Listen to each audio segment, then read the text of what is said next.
Ladies and gentlemen, boys and girls, it is about that time. Keep your hands up and keep your head on a swivel. The Haymakers and Submissions podcast is here. We woke up and chose violence today. Stick and stay for combat sports talk at its finest, coming your way now. Welcome, everybody, to Haymakers and Submissions podcast. My name is Dave Brzezinski, Drew, and I'm joined by Michael Mills, the Big Chops. Chops, how you doing? Man, I'm good. I'm good. My Steelers rolled into Washington. Thank you. Got a big win. Win. Listen, the crazy part was I was shocked. I'm glad we got it, but I was shocked. Rookie, whatever game that we needed to win. I'm glad. You guys, though, I turned it off at halftime. Turned your Lions off at halftime. Oh, mistake. Turned it off. And I said, grab my shower, hanging out with my wife. She's about to get ready for work the next day, do her thing. And I said, let me check it. So I go turn back. I turn back. There's like 14 minutes left in the fourth quarter. So I watched the entire fourth quarter. And you guys tie it up. Or no, you're down 20. No, I think you tied it up. I think I turned it on right when they tied it up. Okay. I was like, what has happened? He threw 5 interceptions. I just knew it was over. Yep. No, there's something else, man. I was telling friends of mine, obviously off subject a little bit here, but I was telling friends of mine, I've only felt this way 3 times in my life about a team. It was the 84 Tigers, the 89 Pistons, and the 2002 Red Wings. And you just kind of knew. You just kind of had that feeling. Now, it doesn't guarantee anything, but I don't sweat any of their games. Yeah. Just like last year, though, in the NFC Championship at halftime, 21-point lead, I'm like, yeah, there's still 30 minutes to go. We ain't celebrating yet. And look what happened. I will say this, though, Drew. I thought for the winning field goal, I thought they would have ran at least one more play, try to get a little closer, because that was still, a 48, 45, something like that yard field goal. It wasn't 50. It was not a chip shot. Not a chip shot. And part of me was like, in pressure games when it counts, Campbell looks like he's going to go back to his old ways. Because I thought about that for a brief second. I was like, if he doesn't make this field goal, he sat there by the ref for the last 25, 30 seconds to wait to call timeout. They could have ran at least one play just to give it to Swift, just see if he can get you 5-6 more yards just to try to make it closer. And he didn't. I'm like, that to me, I'm not saying it's bad clock management because he still got the time to get the kickoff. But I was like, I think you could have got that a little closer, man. A little, because that was not a chip shot. It was not. No, it wasn't. I mean, even though Bates can kick a 60-yarder in his sleep, he's got that kind of leg. He really does. He's hitting 54 yards in the UFL, which is why we're like, let's get this guy in camp. And I'm glad they did because he's rock solid, man. Hey, but let's get to Haymakers and Submissions now. We're going to be talking some wrestling to amateur wrestling today. Like you said, we're combat. We are a combat sports podcast. So tonight we're switching up a little bit. And this is close, man. This is my little cousin, so I'm glad to have him on. It's my little cousin Mario Hutcherson, only 15 years old. He's a 9th grader at Kiski area. He wrestles at 174. He's currently 3rd pound for pound. They don't just get that shit out for free. You got to earn that pound for pound. And he is 4-time Pennsylvania state champ. And there's my cousin Mario and Greg, and he is a Pan Am champion for Team USA. Fellas, appreciate having you on. Welcome. Thanks for having us. Thank you. Oh, without question. Let me get in this real quick. Now, technically, Drew, like I said, we're family now. Technically, right? My mother and Greg's grandfather are brother and sister. However, his father and my mother were raised like brother and sister. So much, real quick to the point. I'm young, 23, 25 years. I'm young. Had an accident where somebody ran through literally ran a truck through my house, my parents' house. Oh, geez. The street is blocked off. Everything is blocked off. Cops there, everything. I can hear I call him Unc. I can hear him, but I can't see him. I can hear him, but I can't see him. The police are stopping everybody. Unc comes up. He says, "You better get out of my way. This is my sister's house." I was like, so he said that again. I can hear him, but I can't see him. All of a sudden, I turn around. And they was like, "It's Hutch. Let him through." So literally, that's how we were raised. So this is good, man. I'm glad to have this on. So good to be here, guys. Thank you. Oh yeah, absolutely. Glad we could finally lock Mario down. He's always on the go, always busy doing his thing. So, and again, fellas, said we're here as Haymakers and Submissions. We don't want to keep you long, but want to, get you out there and just talk to Mario. Like you said, got him locked down a little bit, see what's going on. And there, put it up first with this going on, just see some of that real quick. Now, real quick, first thing I want to ask Mario, like in our family, it was big basketball, baseball, football. What got you? How did you start wrestling? What got you into wrestling? Well, my mom signed me up when I was about 4. The idea was because her brother wrestled when they were in high school. So it was like, why not go do it? I got you. And now, was it first love as soon as you walked in, or was it something that grew on you, or? Well, I feel like it grew on me, but it was like, I didn't dislike it, but I wasn't as it wasn't as attached to me as it is now. Yeah, he was playing football then too. So that was Mike, we grew up, we didn't do this wrestling stuff. That's my wife's side. That's where they get it from, man. That's where they get it. Not at all. We didn't. I mean, honestly, that was nothing. Wrestling was, and I was a big kid in high school, and I remember the coach at the time. His name was Coach Hutcherson. He used to pull me out of class when he first came to Kiski. Come on, wrestle for me. Man, they got to suck weight. They got to lose weight. I couldn't do it, man. I was like, I couldn't do it. And then it just wasn't, and that's why I was like, what got him in? Because even when I'm down here in Atlanta, I hear, Mario, Greg's sons, both of Mario and Marco, they're wrestling. They're doing wrestling. What got him into wrestling? So I always wanted to ask that to find out what. I get asked that a lot, Mike. And funny thing is, my wife and I would argue about it whenever she put him in at 4 years old. She put him in, and I'm like, all right, a couple years, he's going to go back to football. He can wrestle for a little bit. Wrestling's good for football. And then he started having success at about 6, 7, 8. And I fell in love with it, realizing, everything that the sport brought. And I seen he loved it. And they started rolling with it, and they kept, they just kept going. Now with that real quick, did it come easy to you, Mario, because you were stronger, because you were faster, or how, was it, or did you feel like when you started out, man, I don't know anything with these cats, or how did it feel when you first started out? Do you remember? I mean, it was. Well, it's not like I immediately started out killing everybody. My younger brother, he's started off, he's going crazy, been winning a whole bunch. Nice. But as I went on and as I got older and as I grew to the sport more, I feel like I started to get better and understand it. So that's why I feel like I'm getting all that success, because I know how to train. I know how to break down the film. I know how to just compete. Prepare. Yeah. So success didn't come right away for him. A lot of people in our wrestling, in our road of wrestling, they're so good. They're so good. Mario, he was average. He was always tough, hard as nails.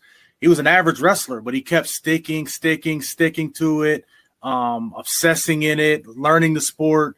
And then once he hit about 11, turning 12, he took off, and he hasn't lost a state title then, and hasn't lost many matches then actually. Yeah, I know. Yeah. That is true. That I know.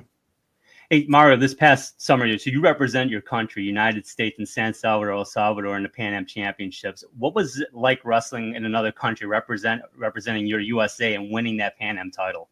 It was awesome. I liked going overseas and wrestling all the other countries. I liked the atmosphere of it.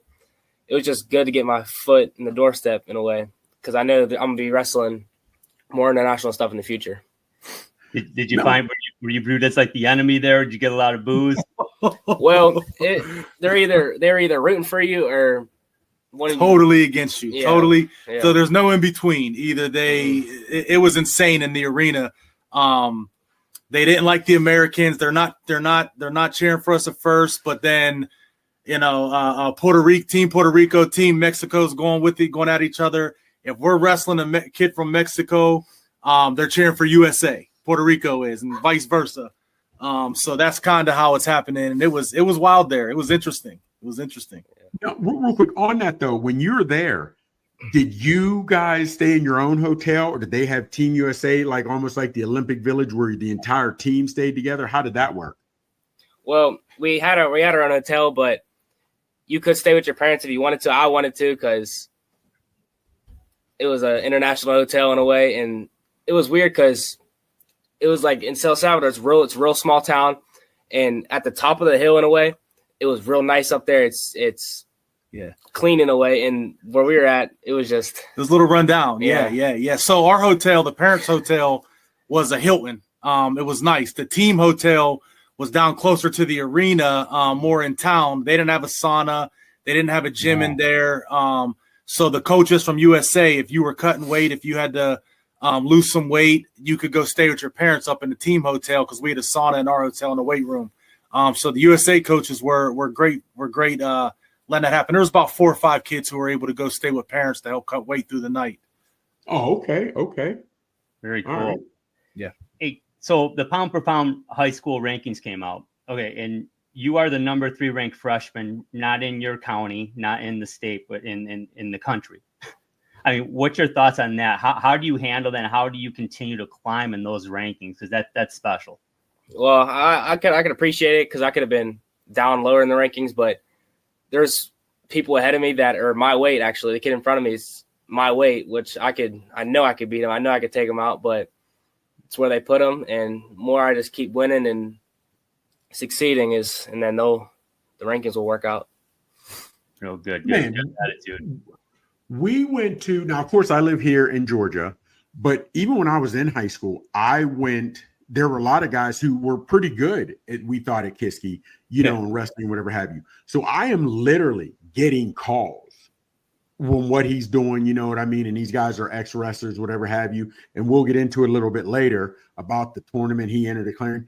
I'm getting calls about what you have done and what's going on and just whatever have you.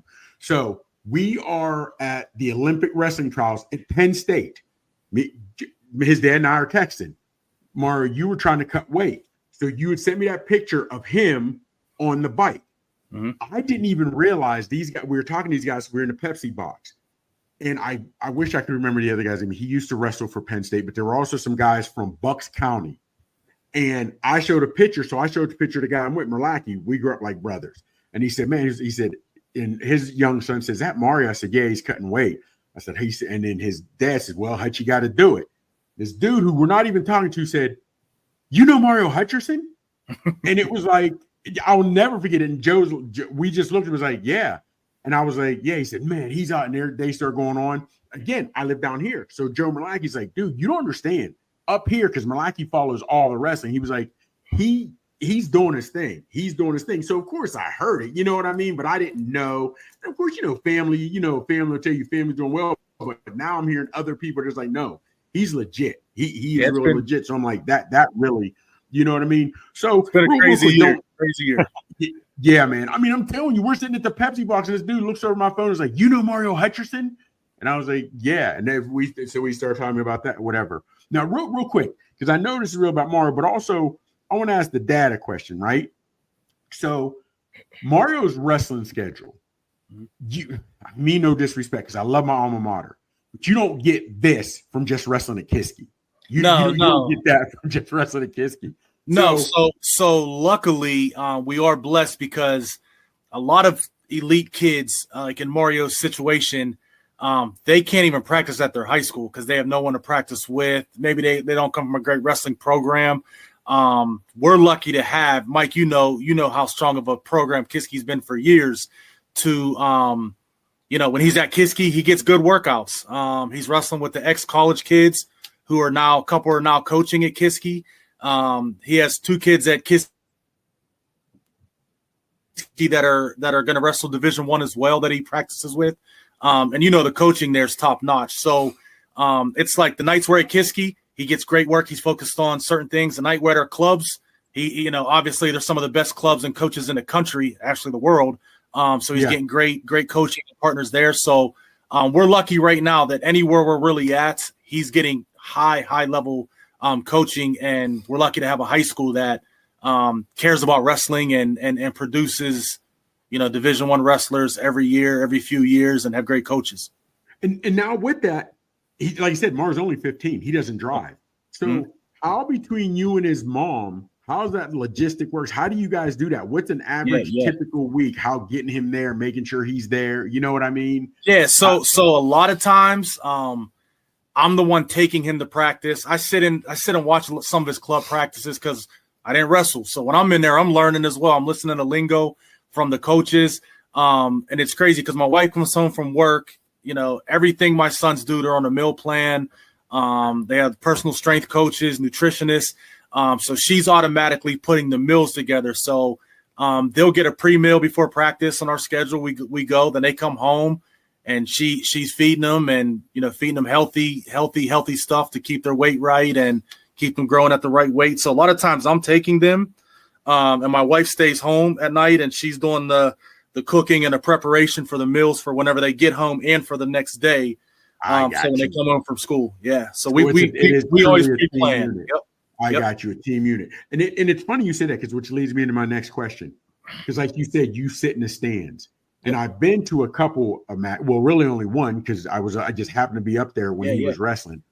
But I noticed when you send me other videos, you sit in the stands. You asked me that. You asked me that. I remember that. You sit up in the stands. You're not beside the mat yelling, going crazy, whatever have you in wrestling that. Okay. Now, and I want to ask because of this. Do you think you're that way because you were successful in sports, so you don't need to live vicariously through your son? Because we're not going to put names out there, but we know there are dads like that.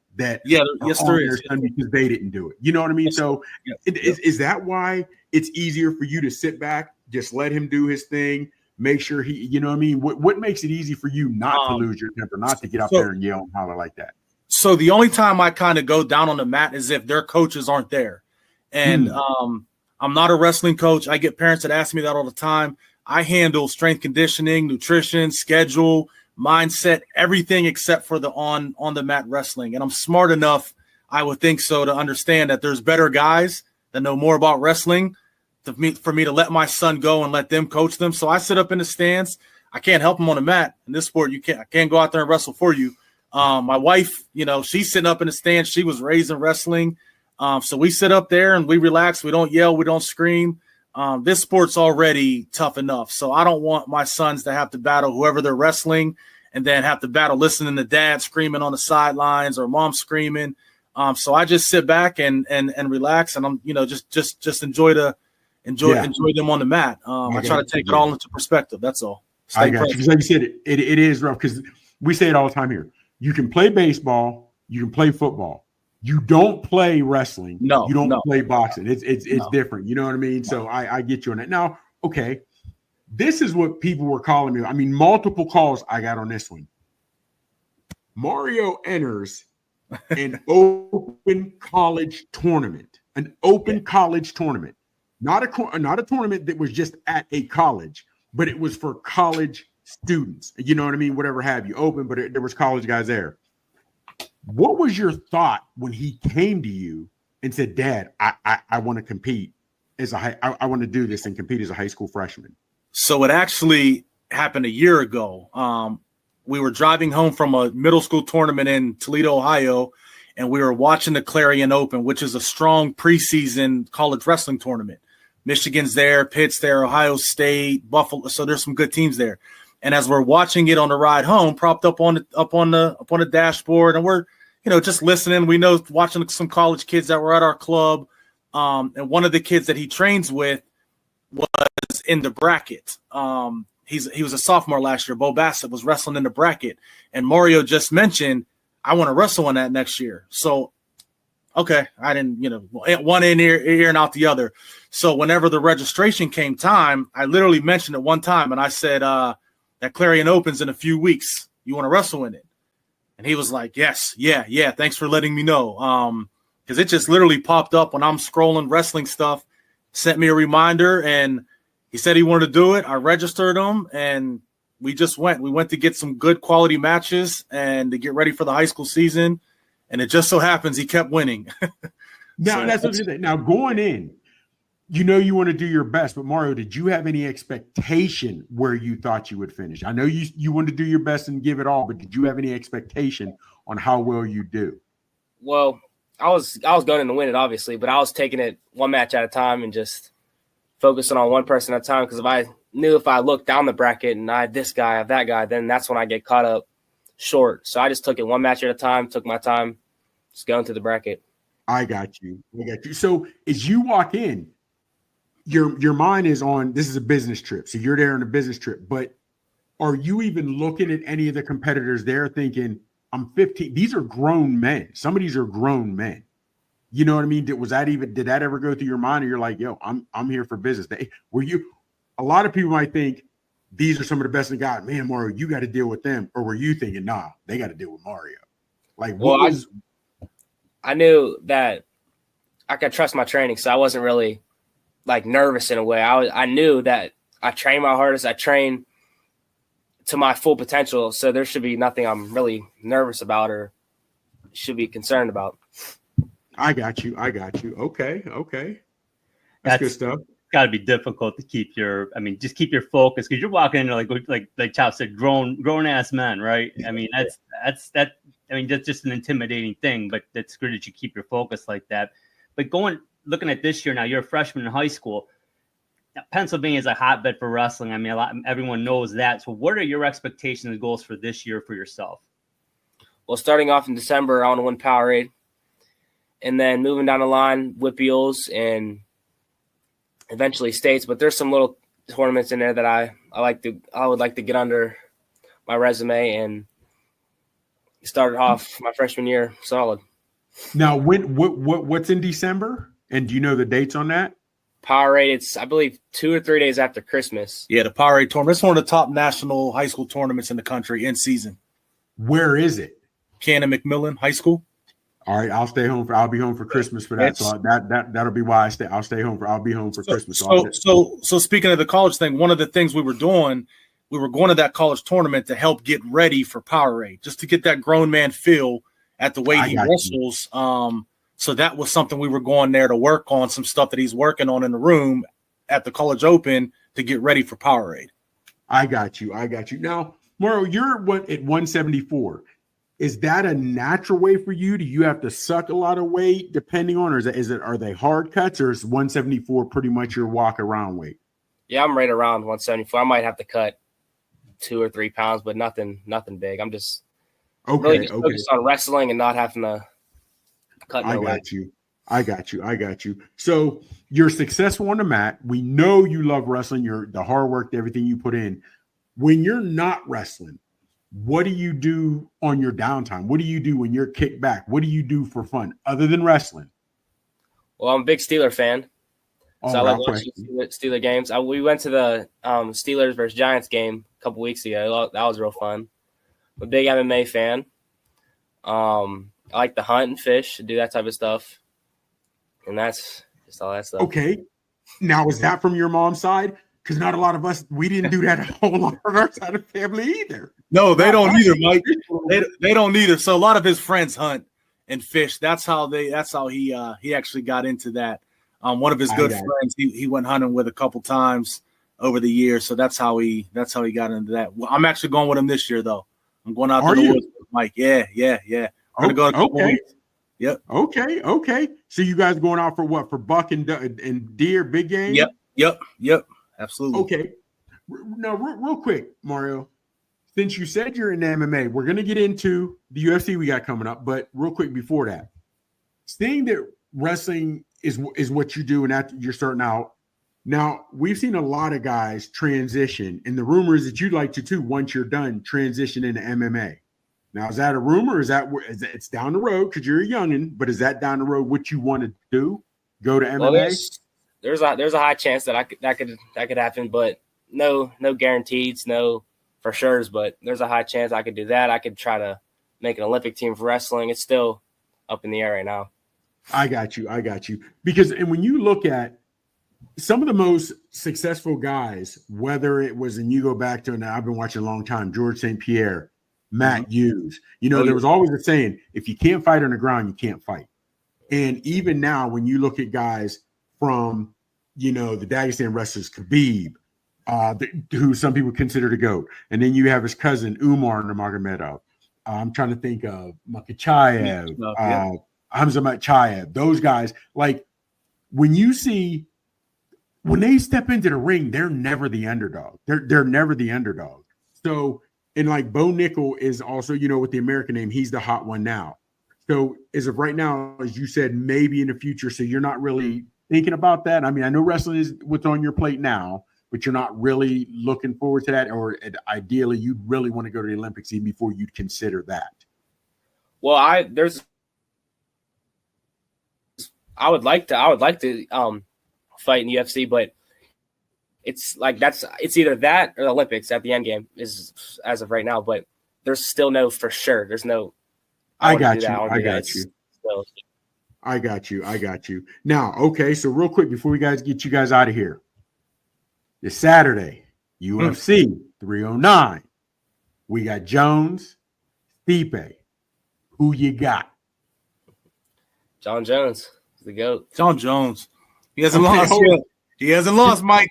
He hasn't. He hasn't. We can't count that one loss. We can't count that. No, because there was. I don't even know why they had that rule in there, the 12-6 rule at the time. Anyway, so now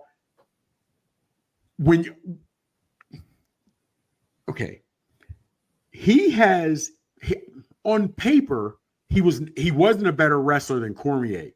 But he held his own, more than held his own. I don't think Stipe is a better wrestler than Cormier. So, no. And I got Jones too.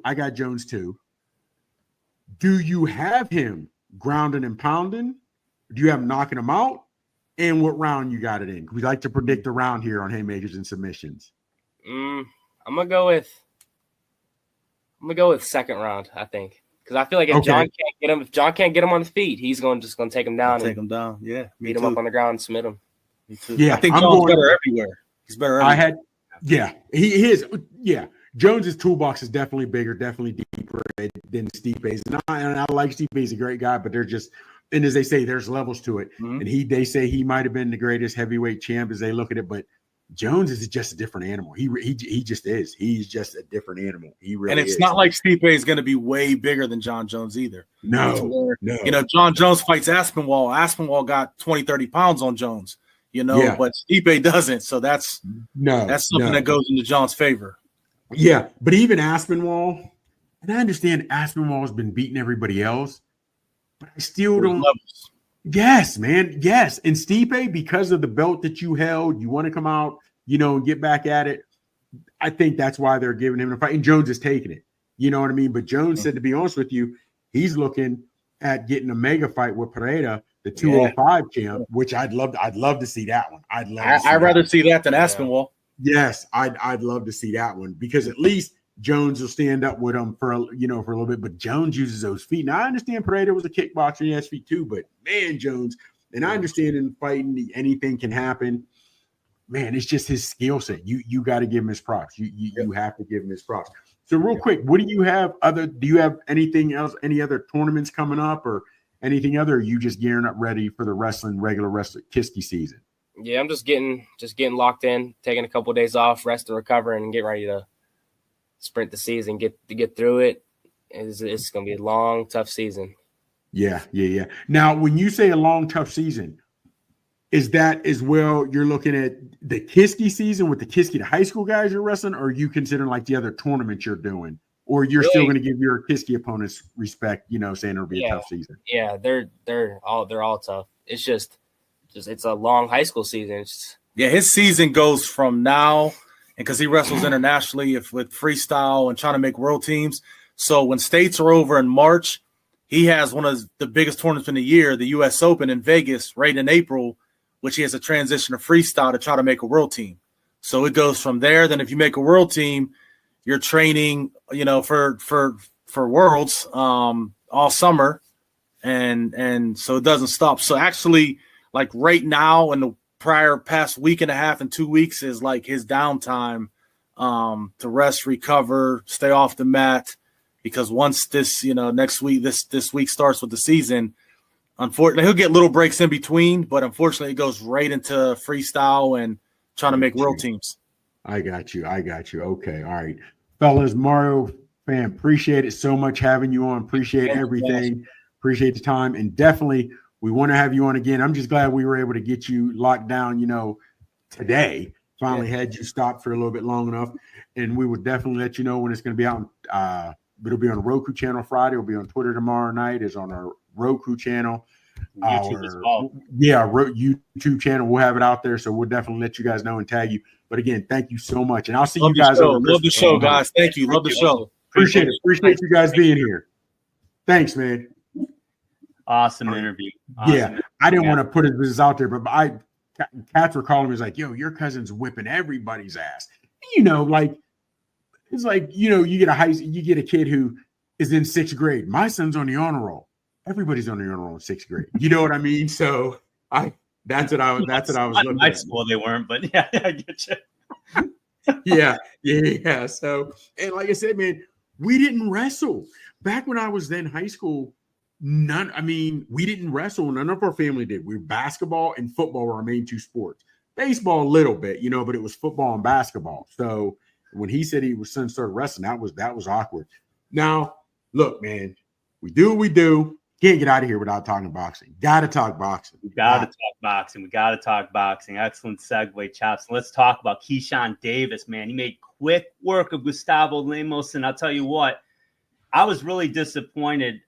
Lemos didn't make the weight, and they fought anyways. Now I was concerned about that because I'm getting Devin Haney flashbacks right here. Now yes. I don't compare Lemos to Ryan Garcia, but I don't care.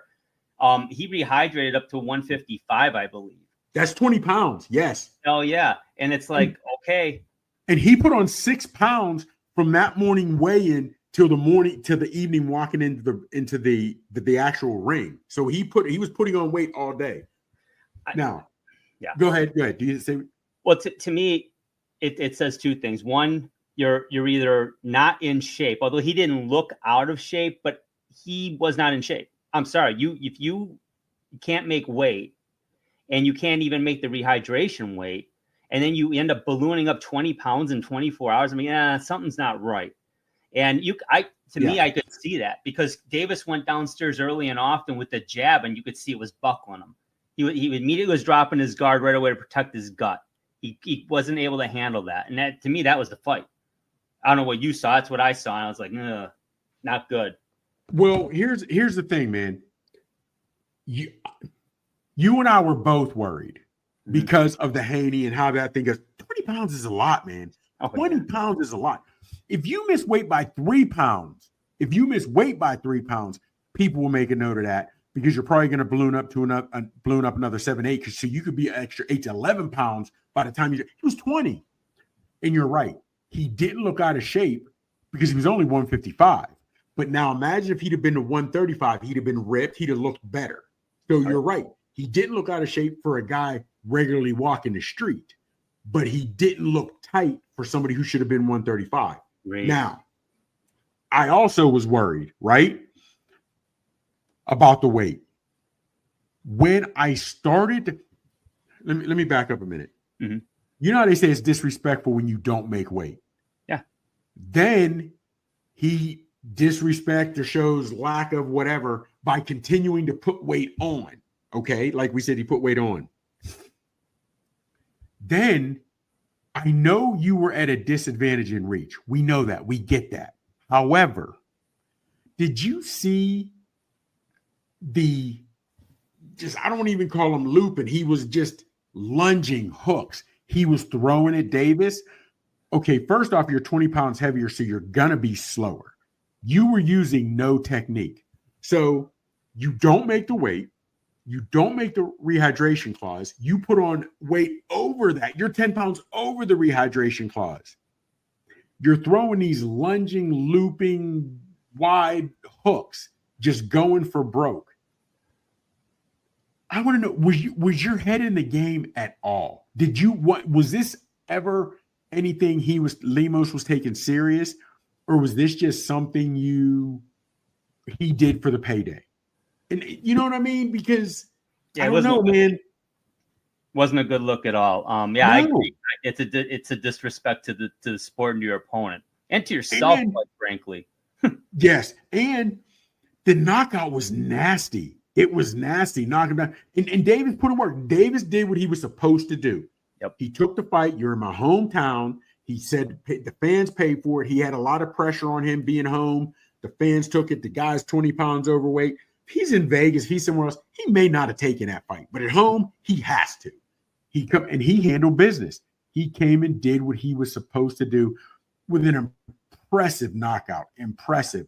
Second round, Davis looked good. He really looked good, man. He really did. I'll give him that.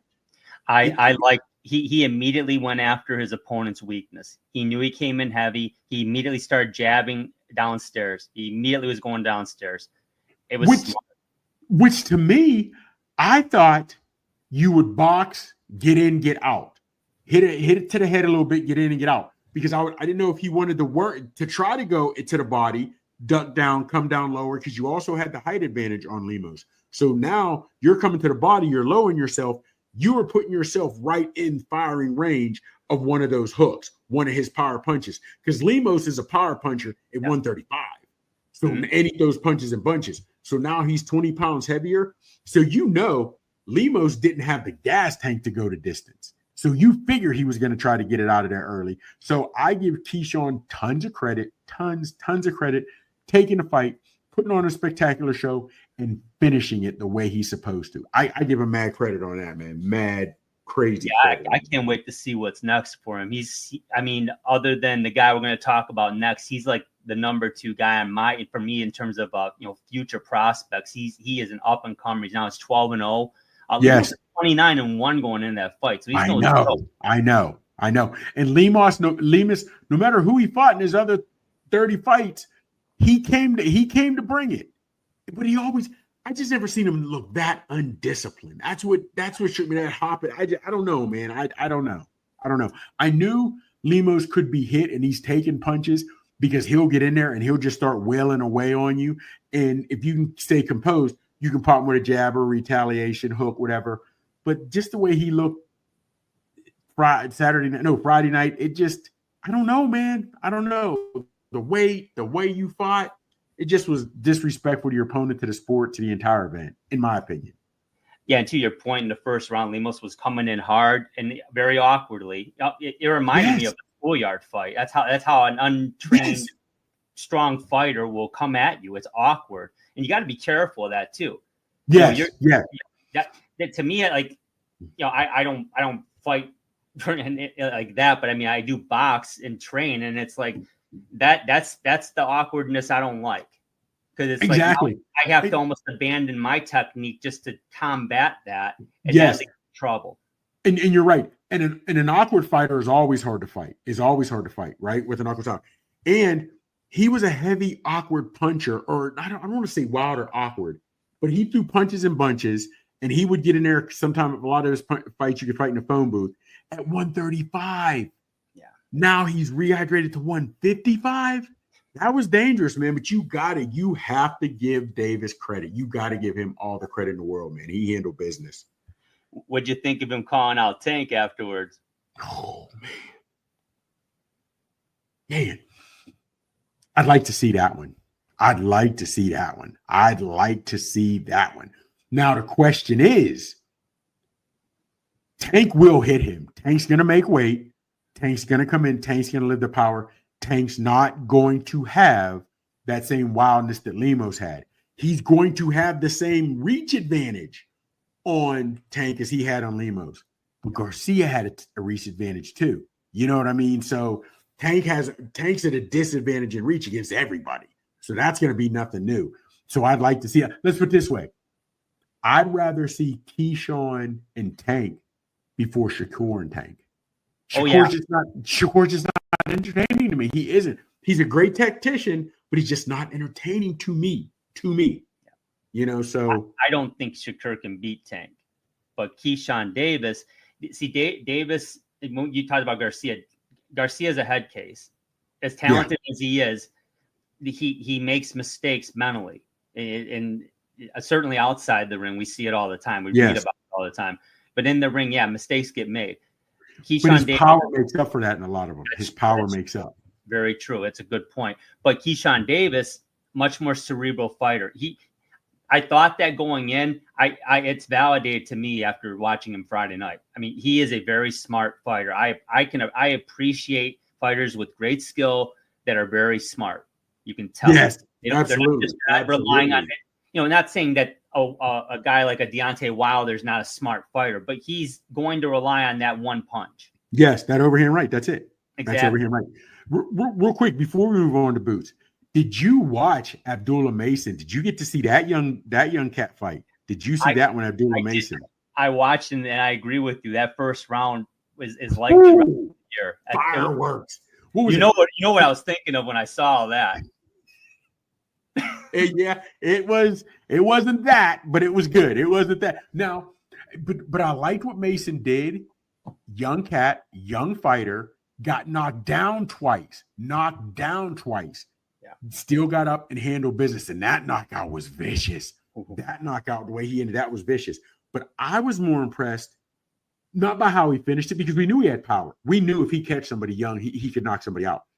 I was impressed that even if they were flash knockdowns, the first one to me was a flash knockdown. The second one, you could call it a flash knockdown, just his opponent's punch, and I'm looking at the guy, his punch landed before Abdullah Mason's, because Mason was throwing his punch. He just got hit first. And fell, but he got right back up. And that's what impressed me, a young cat who got knocked down twice in where it wasn't his hometown, but he was a fan favorite as well because he was friends with Davis. He didn't panic. He didn't get outside himself. He didn't step outside himself. He did what he had to do. That was impressive by the young man. Impressive.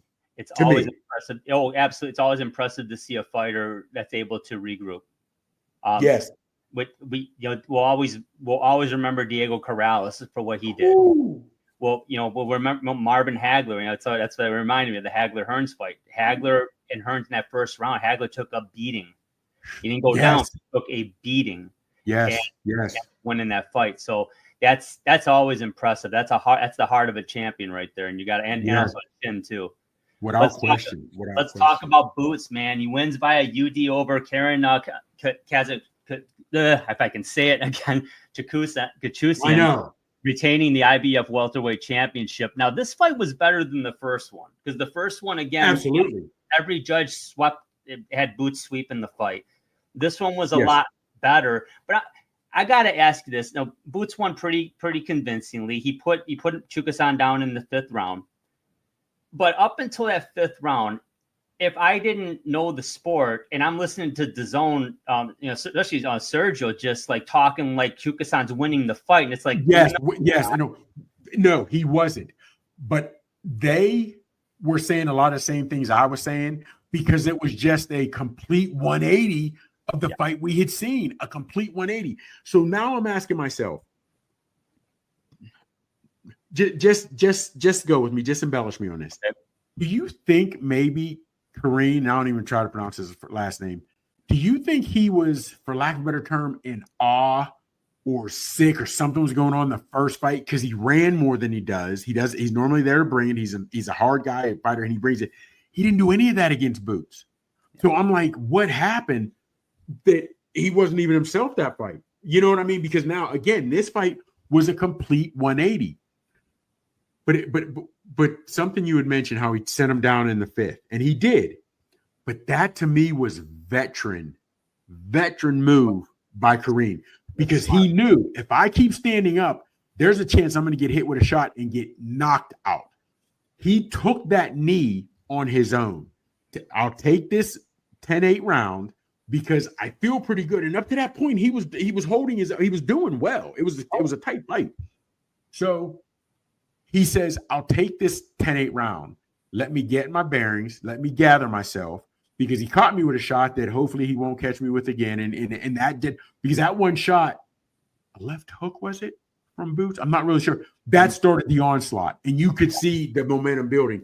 And I think Kareem felt the better. He said, let me take this knee. Let me take the knee. Let me take my standing 8, and then we'll regroup. And he did, and he finished the round strong. He didn't win it, of course, but he finished the round strong. So I was impressed by that. Yeah. Now, what I wasn't impressed with, and I didn't want to call you, I didn't want to reach out to you, because just like you and me, we'll text one word, we'll text one sentence here or there, but we don't like getting into text threads during the fights. We only got a minute. We want to get a drink of soda, use the restroom, whatever, so we don't get into it during the fight. But it didn't sit well with me that all his corner, which I think it's his father, kept telling him, get this guy out of here. Get this guy out of here. Yeah. That's what you and I would tell a fighter at the rec center. That's not what you get from your corner. Wasn't telling him how to cut off angles. Wasn't telling him anything. Yeah. What was your? I know you had to pick that up. What were you thinking about that? Yeah, I mean, we heard it several times, right? And it leads to a fighter taking unnecessary risk to end the fight with fireworks, and then you get caught. Yes. Now, here's the thing, and I'm trying to broaden this out here. Chukasan fought him very well. The problem with Chukasan is he doesn't have the power, in my opinion, because he caught him nice a couple times. He did, and he was moving laterally very well, and I think that's what got. I think that's why the announcers were just talking him up so much, and I agree. He was fighting a lot better fight. I still had Boots winning 3 of the first 4 rounds, but they were close. I'm not saying he walked him, but they were close. But certainly it was a much better. We already knew it was going to be a better fight at that point than the first one. But yeah, that's terrible. It's not professional advice. To your point, we're talking. It's not professional advice. I mean, it's just you don't need to take unnecessary risk like that. He doesn't need to do that.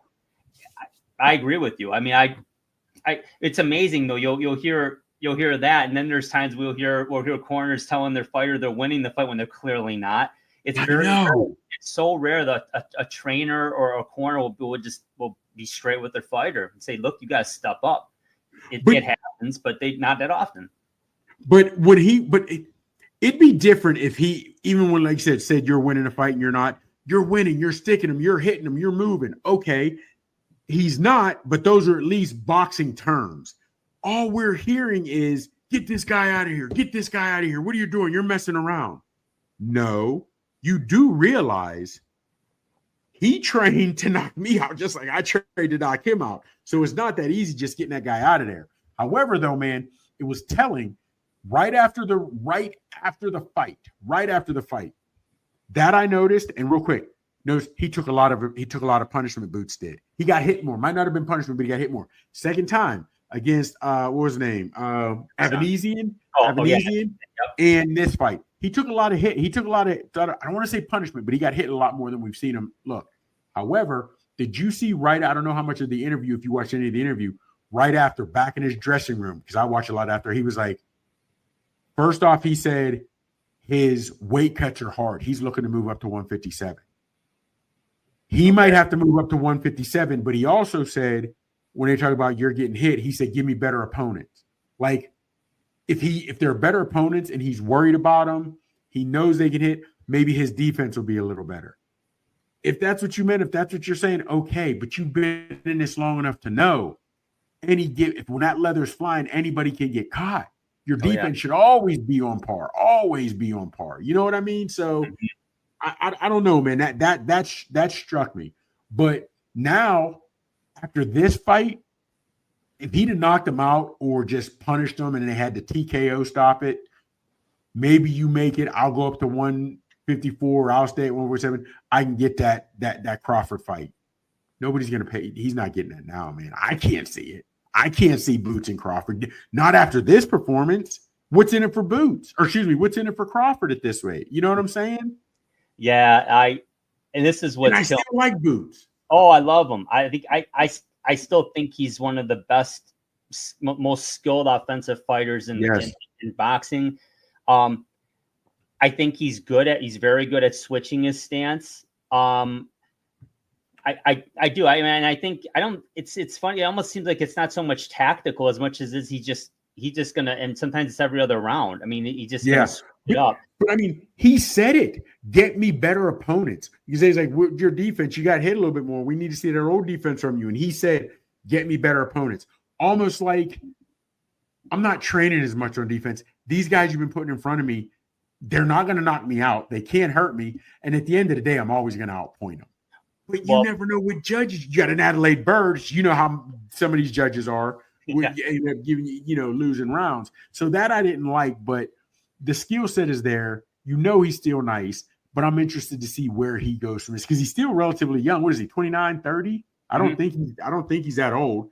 No. So we definitely have a lot more in store from him. So I'm interested to see what he's 27. So I'm interested to see where this goes. And he's got a lot of boxing left in him. So I'm interested to see where it goes. And I don't want to. I don't like hearing that though, because from what he's saying, because number one, bad habits can creep in real quick. I mean, if you can get the guy out, then get him out. Yes, but don't force it. Don't force it. And they said, and that was something they had said in the first 2 or 3 rounds, that he was going to look for the knockout, but he wasn't going to force it. Then his coach is telling him, get this guy out of here. Now you're starting to force it. You know what I mean? You didn't work it, and it just never materialized. And I don't think Kareem was in trouble when he went to a knee. Other than that, was he in trouble at all? Any else throughout the fight? Not really. No, I mean, it wasn't close, but he wasn't in trouble. You know what I'm saying? So, yeah. So we'll see, man. We'll see. But again, I'm still a Boots fan, and maybe let's see if he'll go back to the old Boots, where the defense is on point, this, that, and whatever. If he moves up to 154, or they start bringing him the top guys in 147. The way it made it sound is though he's having hard weight cuts to get to 147. So I don't know how much we'll even see him at 147. You know what I mean? So, I mean, if he's talking that he's struggling already, then it makes sense to go to 154. And at 27, if he's bigger, he's got to go bigger. He's got to. I wouldn't mind him. I mean, this would be it would be a big name fight, and it would be a chance for this guy to get his name back out there as Charlo.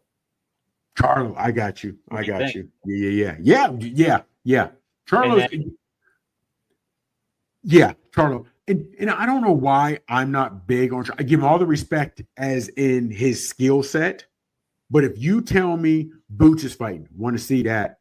Inouye's fighting, want to see that. Keyshawn Davis is fighting, want to see that. But when you tell me Charlo's fighting, not really. I'll watch it, but I'm not. Yo, what time's the ring walk? I'm not looking forward to that one. I don't know why that is to me with the Charlo brothers, but I know that. See him. I'm sorry.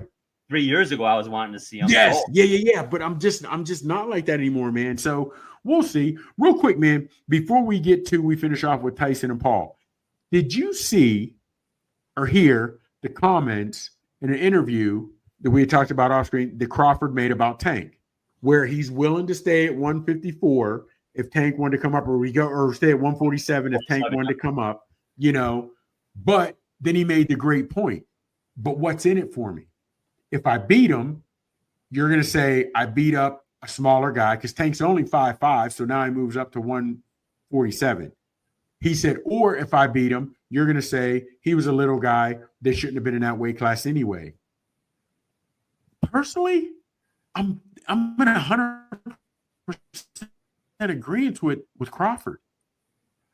I am. What do you think? So you were cutting out a little bit. You agree with him? Without question. Yeah, I absolutely agree with him. I agree with Crawford because he said if I fight him, he comes up from 135 to 147, and he's a little guy because he's only 5'5". So people are going to say I just beat up on a littler guy who came up from 147. You know what I mean? There's really nothing in it for Crawford, and I agree with him when he was saying it. What do you think about that? At face value, I would agree, but here's the difference. Tank Davis is the most – those two boxers right there are two of the most talked about fighters in the sport right now.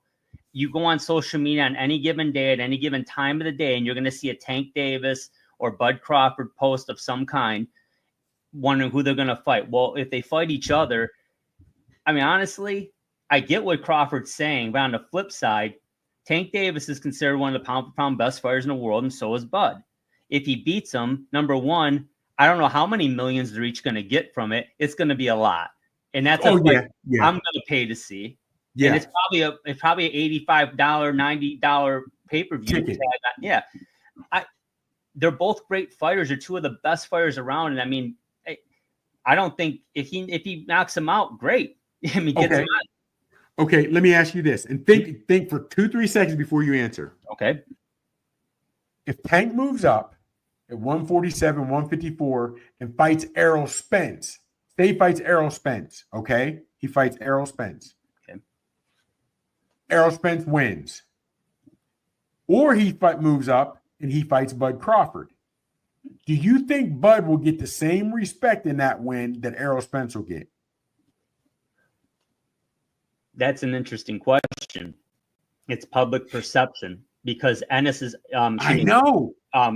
Spence is coming from another 180 side of this. He's coming off an embarrassing loss, and they further embarrassed themselves with the litigation threats against Garcia. And Errol Spence, not hate. I'm sorry. Yeah, you're right.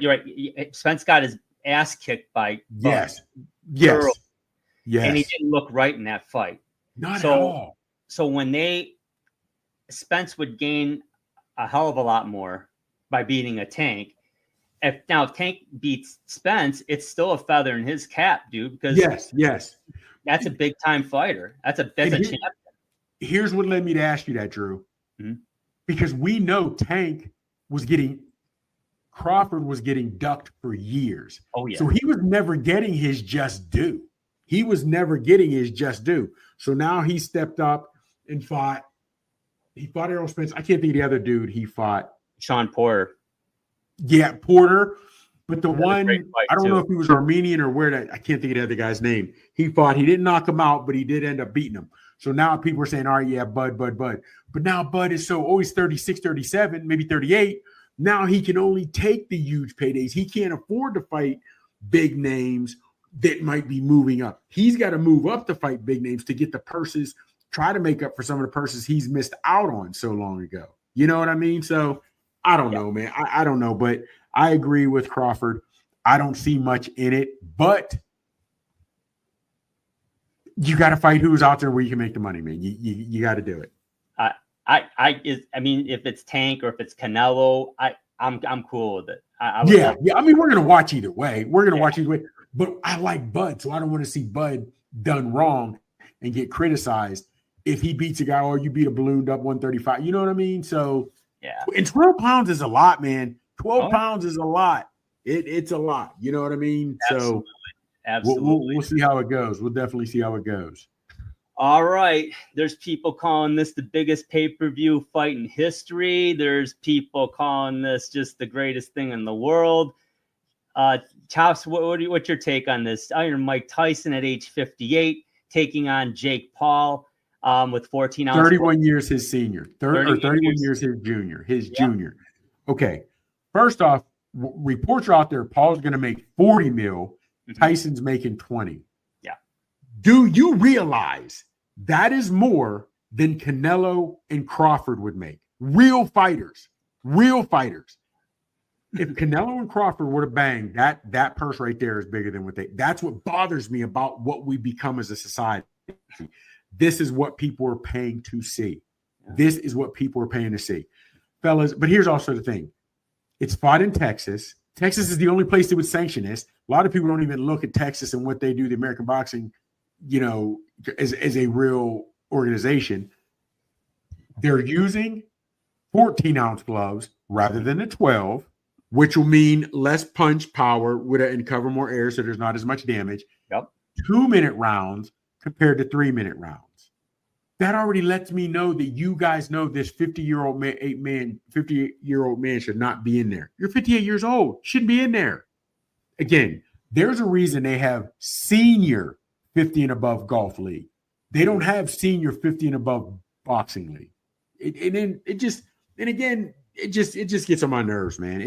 I have Netflix, so I'll watch it because I don't have to pay for it, but I would not be paying for this. No, would not be paying for this. And once again, we agree. You know what? I get people say, well, Drew, Jake Paul's doing, people are watching boxing because of Jake Paul. And that's great. You know what? And I don't give a damn because I'm going to watch boxing no matter what. So as a boxing fan, I don't care. But don't call this the biggest event, the biggest boxing match in history. Get out of here. I mean, here's the thing. McGregor was bigger than this. Yes. The next time someone says that to you, ask them to name 5 other fighters. Doesn't matter the weight class. Ask them to name 5 other fighters. And if that case, or ask them, how much what weight class is Inoue? What weight class is Benavidez? big names that they should know. They're watching Jake Paul. They're not watching boxing. You know what I mean? And that just would I hate that, man. It just I equate it to people watch the Super Bowl because of the commercials. Yes. People watch football right now because they want to see Taylor Swift in the press box or in the suite for Travis Kelce's Kansas City Chiefs games.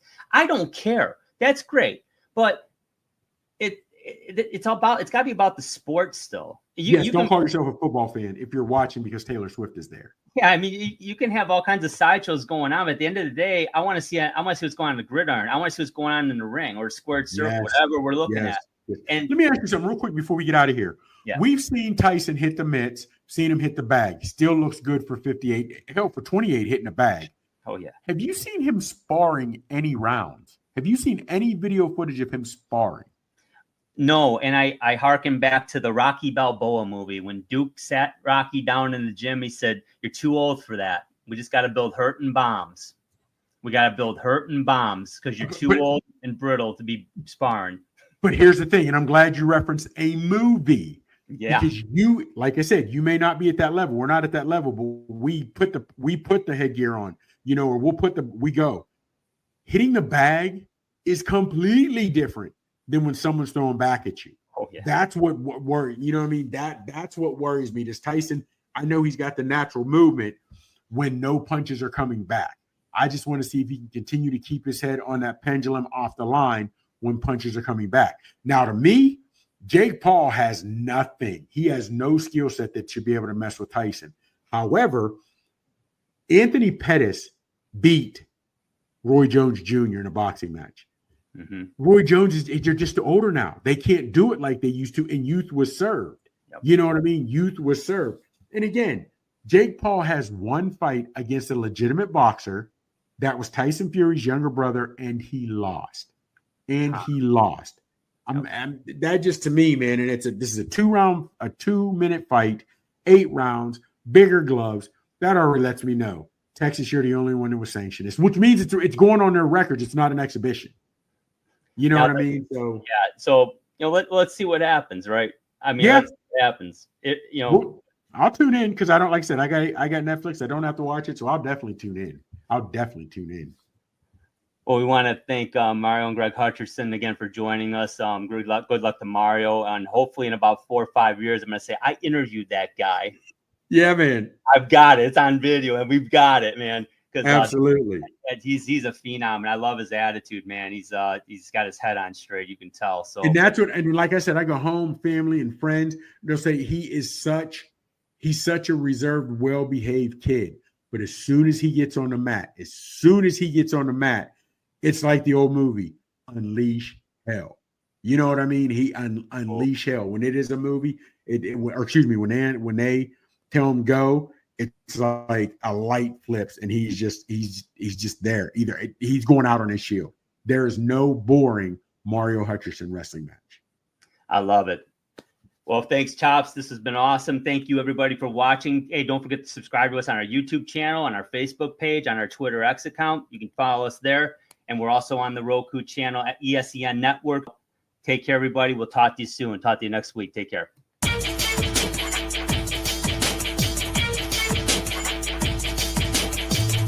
Thank you for watching the Haymakers and Submissions podcast. You can find us on the ESEN Network on the Roku app every Friday night at 10 p.m. Eastern Standard Time beginning on October 4th, 2024. Check us out on Twitter X. Our handle is @HaySubPod, capital H, capital S, capital P. You can also subscribe to our YouTube channel so you don't miss a single episode. Just go to your web browser and type in www.youtube.com/@Haymakers and Submissions podcast, as we will drop content weekly. Whether it's boxing, MMA, or wrestling that gets you fired up, you'll get all you need right here at the Haymakers and Submissions podcast.